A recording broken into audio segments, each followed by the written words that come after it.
2025 का सबसे बड़ा सियासी सवाल, बिहार का अगला सीएम कौन? इस सवाल पर एनडीए में भी माथापच्ची जारी है। अभी सीएम नीतीश कुमार हैं। वो बिहार में एनडीए की अगुवाई भी कर रहे हैं, लेकिन गारंटी नहीं है कि चुनाव के बाद गठबंधन की सरकार बनी तो भी मुख्यमंत्री वही होंगे। अरसे से दावा किया जा रहा है कि बीजेपी हाईकमान अब सीएम की कुर्सी किसी अपने नेता को सौंपना चाहता है। बीजेपी में जो दावेदार हैं उनमें सबसे आगे मौजूदा डिप्टी सीएम सम्राट चौधरी का नाम बताया जाता है। सम्राट चौधरी के पिता शकुनी चौधरी भी चाहते हैं कि उनके बेटे सीएम बने। याद कीजिए, जनवरी 2024 में सम्राट चौधरी के डिप्टी सीएम बनने के बाद उनके पिता शकुनी चौधरी ने क्या कहा था। शकुनी चौधरी ने कहा था कि ये 20 साल की तपस्या का फल है और उन्हें पूरा विश्वास है कि उनके बेटे यानी सम्राट चौधरी एक दिन सीएम भी बनेंगे। कई लोग दावा करते हैं कि सम्राट चौधरी के फ्रंट रनर होने का संकेत पीएम नरेंद्र मोदी के हर बिहार दौरे पर मिलता है। मोदी जब बिहार आते हैं तो सम्राट चौधरी उनके साथ खुली जीप में उनके बराबर खड़े दिखते हैं। कई लोग दावा करते हैं कि ये भविष्य का सीधा संकेत है। दूसरे डिप्टी सीएम विजय सिन्हा भी जीप में होते हैं, लेकिन पीछे छुपे छुपे से कई बार तो सिन्हा नजर भी नहीं आते हैं। लेकिन हाल फिलहाल सम्राट चौधरी जिस तरह विपक्ष के निशाने पर आए हैं, उससे उनकी दावेदारी कमज़ोर होती दिखती है। कई लोग सवाल कर रहे हैं कि आखिर बीजेपी के चौधरी बिहार के सम्राट बनेंगे तो कैसे। सम्राट चौधरी पर अभी सबसे ज़्यादा हमले प्रशांत किशोर यानी पीके कर रहे हैं, लेकिन इसकी शुरुआत बीजेपी के अंदर से ही हुई थी। 2024 लोकसभा चुनाव के ठीक बाद बीजेपी के सीनियर नेता अश्विनी चौबे ने सम्राट चौधरी को निशाने पर लिया था। 2024 चुनाव में बिहार में बीजेपी का प्रदर्शन उम्मीद के मुताबिक नहीं रहा, खासकर शाहाबाद क्षेत्र में।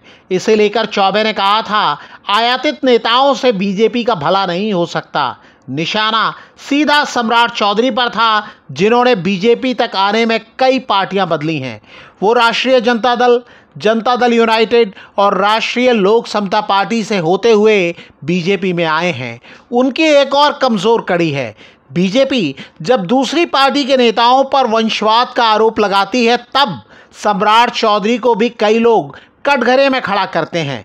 वो भी अपने पिता शकुनी चौधरी की उंगली थामे राजनीति में आए हैं, लेकिन एक वक्त उन्हें भाव देना बीजेपी की मजबूरी थी।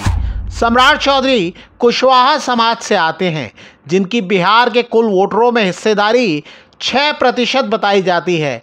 कभी नीतीश कुमार इस समुदाय के एक छत्र नेता थे, लेकिन जब नीतीश महागठबंधन में गए तब बीजेपी ने सम्राट चौधरी को बढ़ाना शुरू किया, जिससे वोटर साथ बने रहें।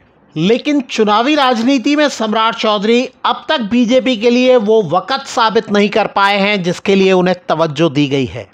सम्राट चौधरी 2024 लोकसभा चुनाव में कोई कमाल नहीं दिखा सके और बीजेपी का प्रदर्शन फीका रहा। सबसे बड़ी नाकामी शाहाबाद क्षेत्र में उजागर हुई, जो कभी एनडीए का गढ़ था। 2024 लोकसभा चुनाव में शाहाबाद की प्रमुख सीटें एनडीए हार गया। आरा में बीजेपी के आरके सिंह को सीपीआई-एमएल के सुदामा प्रसाद ने हराया। काराकाट में एनडीए के उपेंद्र कुशवाहा को सीपीआई-एमएल के राजा राम सिंह कुशवाहा ने हराया। बक्सर में बीजेपी के मिथिलेश तिवारी को आरजेडी के सुधाकर सिंह ने हराया। सासाराम में बीजेपी के शिवेश राम को कांग्रेस के मनोज कुमार राम ने हराया। सम्राट चौधरी पर आरोप लगा कि वो बीजेपी को अपनी जाति का वोट भी नहीं दिला सके।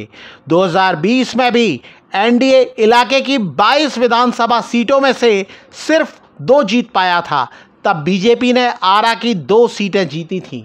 2024 के लोकसभा चुनाव में लालू यादव के मास्टर स्ट्रोक ने सम्राट चौधरी को फेल कर दिया था। आरजेडी ने तब 7 कुशवाहा उम्मीदवार उतारे थे और सम्राट चौधरी कुछ नहीं कर पाए थे। चुनाव के बाद लालू यादव ने अपनी बेटी मीसा भारती को नहीं, बल्कि औरंगाबाद से जीते अभय कुशवाहा को लोकसभा में पार्टी का नेता बनाया। ये कुशवाहा समाज को सीधा संदेश था कि आरजेडी के लिए वो बहुत अहम हैं। चुनाव के बाद सम्राट चौधरी से बीजेपी प्रदेश अध्यक्ष पद ले लिया गया, लेकिन वो अभी भी डिप्टी सीएम बने हुए हैं। मगर आज जिस तरह बीजेपी के असंतुष्ट नेता उनके जनाधार पर सवाल उठा रहे हैं और विपक्ष के नेता उन पर लगातार आरोप लगा रहे हैं, उससे वो बीजेपी की कमजोर कड़ी जैसे मालूम होते हैं। सम्राट चौधरी का दावा है कि उन पर लगे सभी आरोप झूठे हैं। वो विरोधियों पर पलटवार भी कर रहे हैं, लेकिन प्रशांत किशोर जिस तरह उन्हें लगातार निशाने पर ले रहे हैं, उससे राजनीतिक गलियारों में सवाल पूछा जा रहा है कि क्या पीके को किसी ने टास्क दिया है और क्या टास्क देने वाला कोई बीजेपी का ही नेता है।